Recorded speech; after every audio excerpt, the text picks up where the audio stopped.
Hi everybody, Kat here. Welcome to the channel.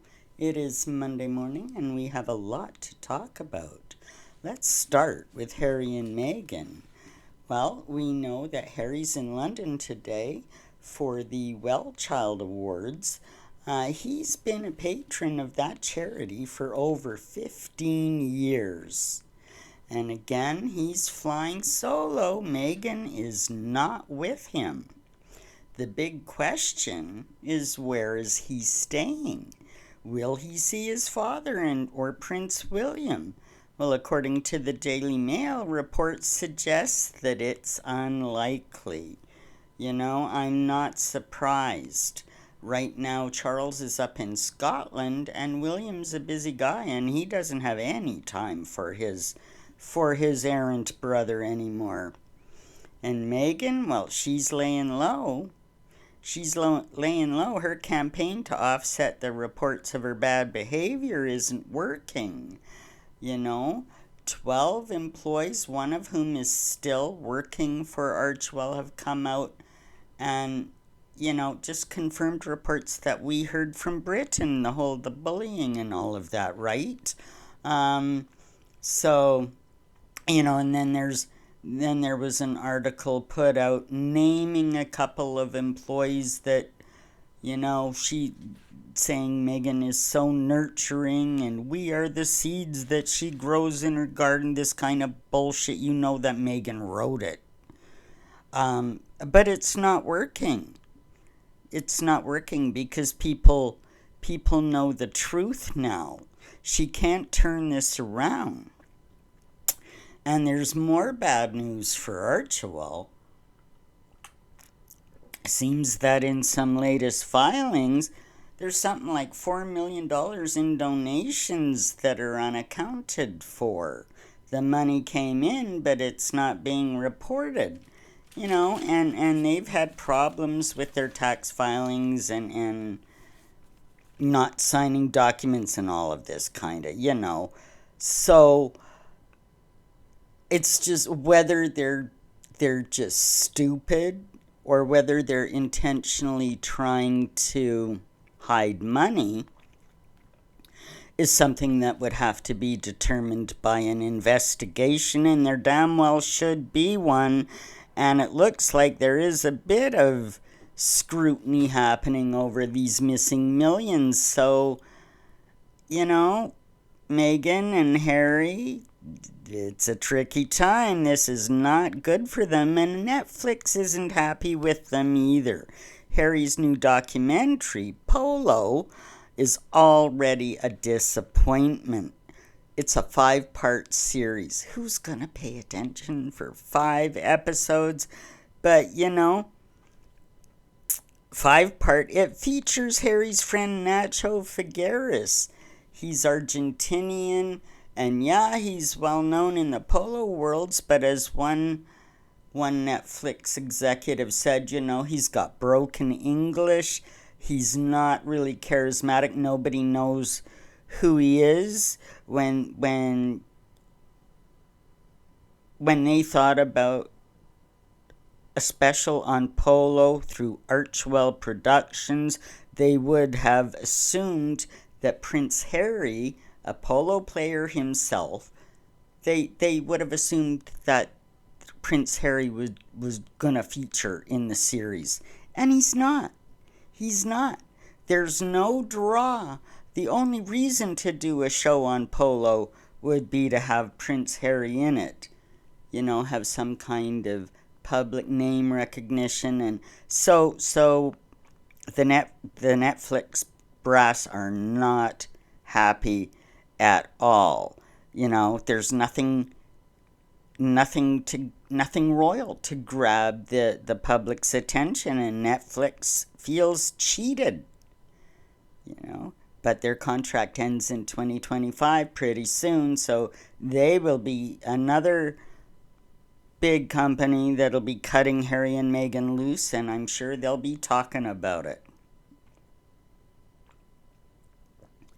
Now, amidst, now what we've got happening in Britain the whole Al Fayed investigation. Mohammed Al Fayed, Dodi's father, one-time owner of Harrods, is under investigation right now.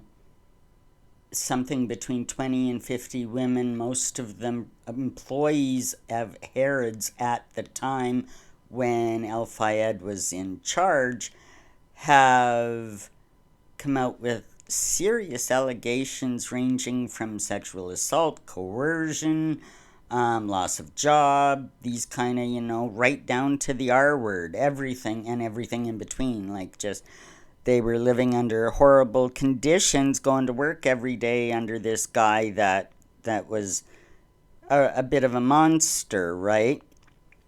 So while this is going on,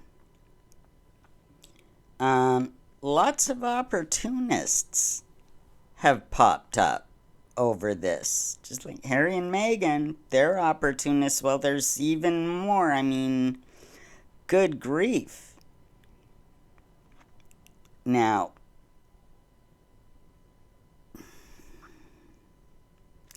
there's one opportunist that by his absence, wow, it says a lot.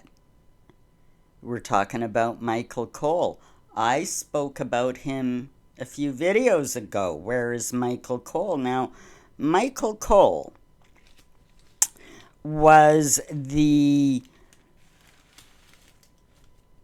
personal aide and spokesperson for Harrods and Mohammed Al Fayed for about a decade. He was there for the Diana years. He's always been an apologist for Al Fayed. You've seen him on, as a royal reporter. In fact, talk about an opportunist. The night Dodi and Diana died in that car accident, Michael Cole morphed into a royal correspondent. It was, and he's had a career 27 years since then talking about the royals.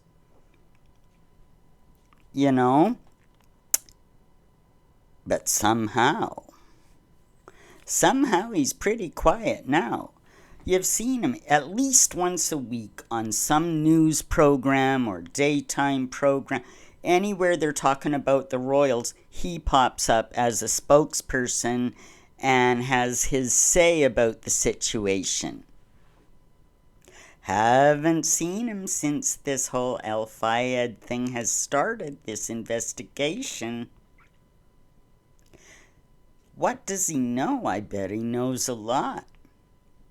Did he cover for Al Fayed? Was he part of the coercion amongst the female staff? You don't work for the man for a decade and be his personal aide, confidant, fixer, and not know what's going on. Absolutely. So he's undercover now. And I'm just wondering, is he gonna be called in to, testify at this investigation? Is he gonna be questioned as to what he knew, what happened? He's not in a good position.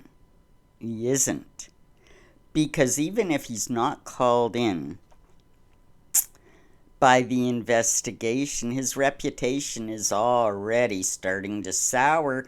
News reporters are saying, about it. Where's Michael Cole? He's not saying anything.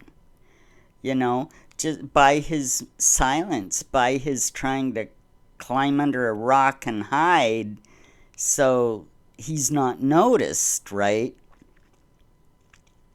By those very actions. He looks a little shady, doesn't he?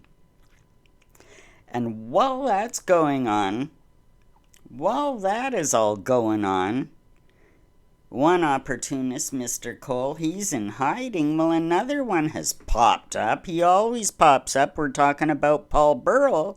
He's making wild claims right now. And, whenever there's any kind of a Diana connection, you're going to find Paul Burrell, Diana's former butler and self-proclaimed confidant of the princess. Well, he's telling a story now that years before, like a decade, whatever, before her and Dodi got together, decade before that, that Fayed propositioned her. He said to her, I want you to marry my son because it's Egyptian tradition that the father gets a shot at it first. He was saying, I want to sleep with you. So if you marry my son, I got dibs. Can you imagine? First of all, that's disgusting. And I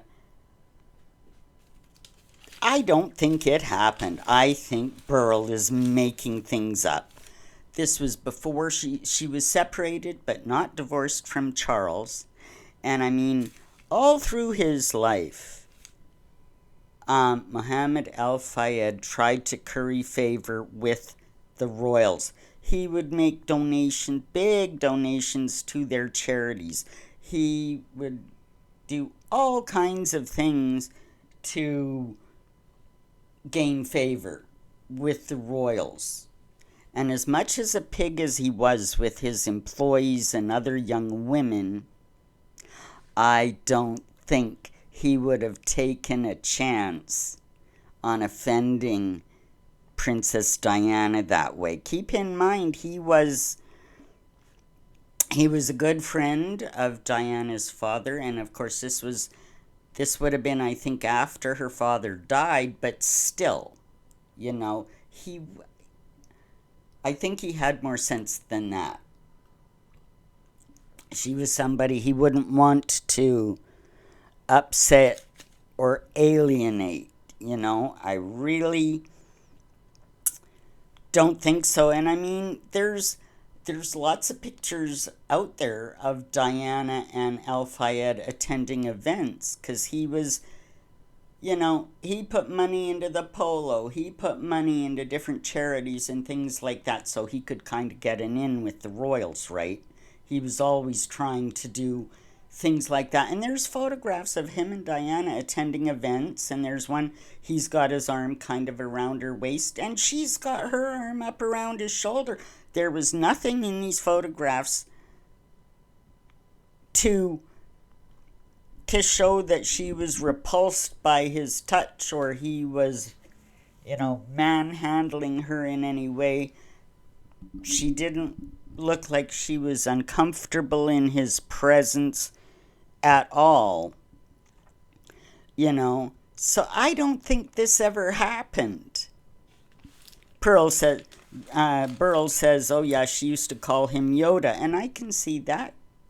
Diana had nicknames for people. We all have nicknames for people. Sure, that doesn't mean that he assaulted or propositioned her. For one thing, had that happened, Diana would have had nothing to do with him after that. She could send somebody to her. She would have nothing to... Can you imagine?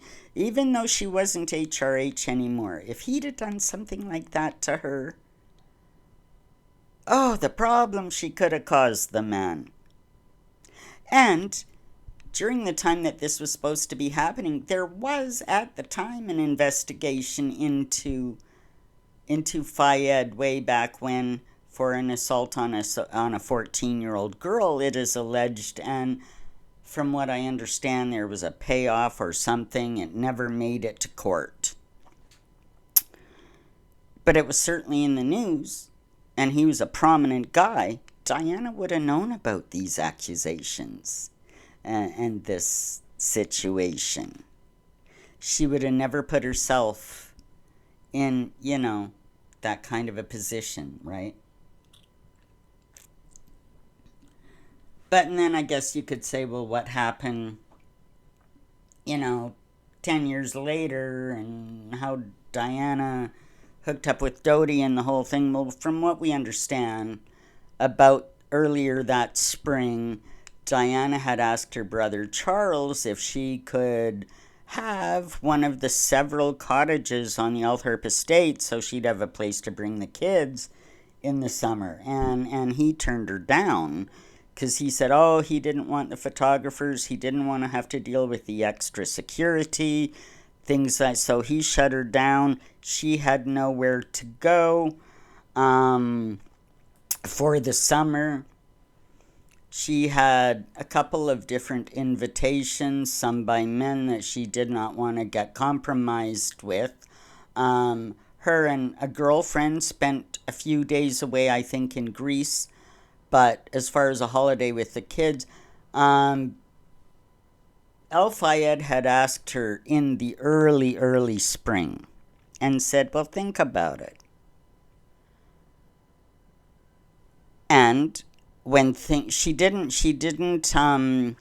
accept right away. It was only after things turned sour with her brother, and she's thinking, because Charles, he's got access to all the royal, even as a Prince of Wales, he had access to any of the castles or residences, royal residences at all, to take the kids.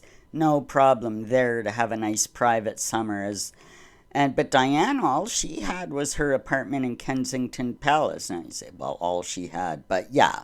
So, and the Fayeds had young children, the prince's ages around there. So they'd at least have some companions. She knew the security was going to be okay. She obviously had no worries about El Fayed's behavior to her, or she'd have never put herself in that position, nor her children. So there you go. Now, and events unfold over the course of that summer. Now, we have a player from way back then, another opportunist that's popped up again now. And that's Gloria Allred, the lawyer from California. As far as the Dodie and Diana story goes, we first heard of her back in 1997 when news got out that Diana and Dodie were a thing. She was photographed on the yacht, the embrace, the kiss, all of those things. Well, back in California, Gloria Allred got a call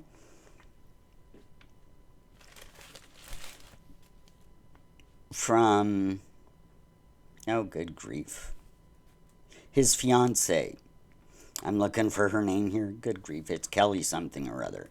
Anyway, I'll find it. I've written some notes. But, yeah. At the time that Dodie and Diana were on the Jonical yacht, he had his fiancée Kelly on another yacht, an hour away, right? She got wind, Kelly Fisher, that's her name. She got wind that he had taken up with Diana.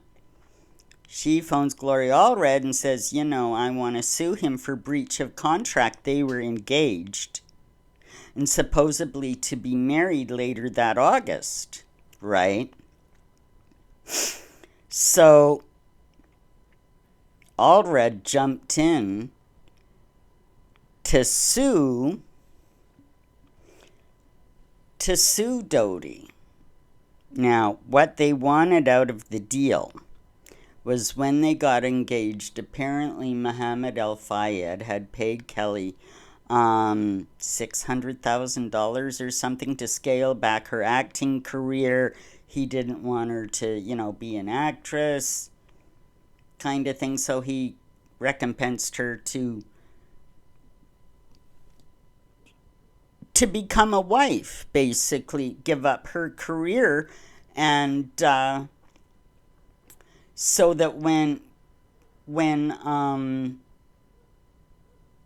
it became apparent that Dodi was having a fling with Diana, she went ahead with the lawsuit to sue El Fayed for an additional $500,000 for breach of contract. Like she set back her career, and now they're not going to be married, you know.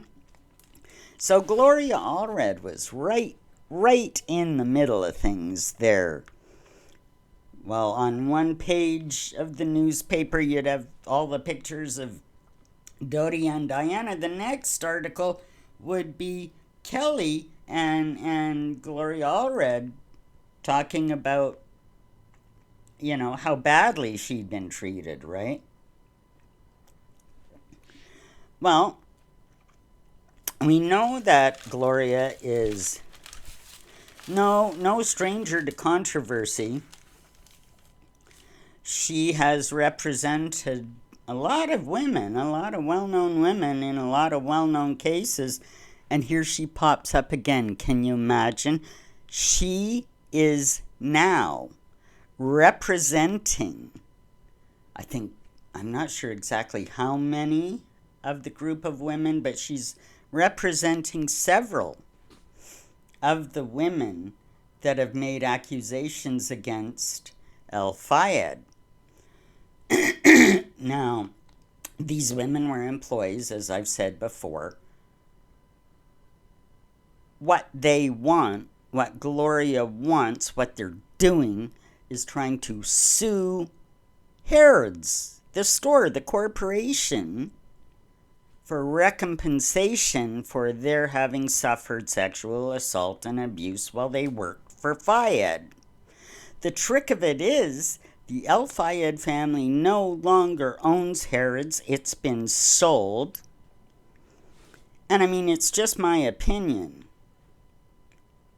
But I don't, you know, the store is not responsible. The new owners are not responsible for what El Fayed did. Yeah, it's horrible. It's absolutely horrible. And somebody should be brought to justice. Gotta be done.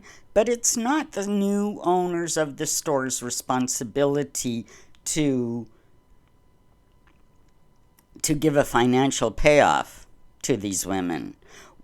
What I don't understand, and I haven't been able to get a straight answer yet, is why they're not going after the El Fayed estate. We know he died last year at like 94 years old. He was a very, very rich man. He was a very rich man. I don't know why they haven't gone after his estate. You know, they're kind of bullying the store. They're bullying the new owners and saying, you know, something has to be done. Somebody has to pay for this. And it happened on this property, so you're it. I don't think that's right. I don't know how this is going to work out. If Harrods is going to be bullied into having to pay these women. I don't know why they're not going after the El Fayed estate. So there's a lot of murky business going on. A lot of murky business going on, and we see the opportunists right in the thick of it, as they always are. You know, anytime Diana's name pops up anywhere, anyhow, for any reason, you're going to have these opportunists that have been dining out on her death for 27 years, and it's never going to stop.